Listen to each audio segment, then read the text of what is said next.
Pimples இருக்கிறவங்க என்ன tea எடுக்கலாம்?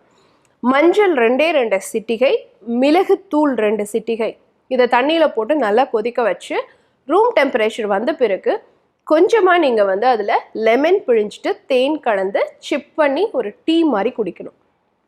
இந்த மாதிரி குடிக்கும் பொழுது உங்கள் ரத்தத்தில் இன்ஃப்ளமேஷன் குறையும், இன்ஃபெக்ஷன் குறையும், விட்டமின் சி நிறைந்த பானமாக இருக்கிறதுனால உங்கள் ஸ்கின் டிஷ்யூஸ் வந்து ரிப்பேர் ஆகும். அப்போது அந்த ஆக்னீஸோட மார்க்கிங்ஸ் வருது இல்லையா, பிம்பிள்ஸ் கூட பிரச்சனை இல்லை டாக்டர், அந்த பிம்பிள்ஸ் போன பிறகு ஒரு மார்க்கிங் வருது, அதுதான் ரொம்ப கஷ்டமாக இருக்குன்னு நிறைய பேர் சொல்கிறோம். அந்த மார்க்கிங்ஸ் எல்லாமே இந்த டீ எடுக்கும் பொழுது குறையறதுக்கு சான்சஸ் இருக்குது. அதே போல் எக்ஸ்டர்னலாக நான் ஏதாவது பண்ணிக்கணும் டாக்டர் அப்படின்னு சொல்லி கேட்டிங்கன்னா, நாட்டு மருந்து கடைகளில் மாசிக்காய் அப்படின்னு கிடைக்கும்.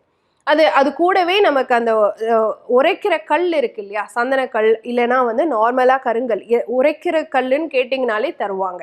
சந்தனக்கட்டை இழைக்கிற கல், இல்லைனா வந்து மருந்துகளை இழைக்கக்கூடிய கல் அப்படின்னு கேட்டிங்கனாலும் தருவாங்க.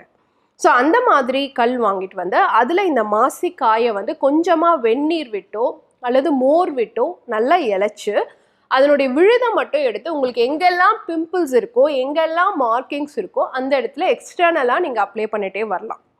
ஸோ இந்த 2 விஷயம், ஒன்று உள்ளுக்கு வந்து நீங்கள் மஞ்சள் மிளகு சேர்த்து அந்த டீ எடுத்துக்கிறது, லெமன் சேர்த்து அந்த டீ எடுத்துக்கிறது, இன்னொன்று மாசிக்காய் சேர்த்து அந்த பேக் உங்களால் எப்பெல்லாம் போட முடியுமோ அதை போடுறது. போட்டுட்டு ஒரு 1/2 hour கழிச்சு நீங்கள் அதை வாஷ் பண்ணிடலாம்.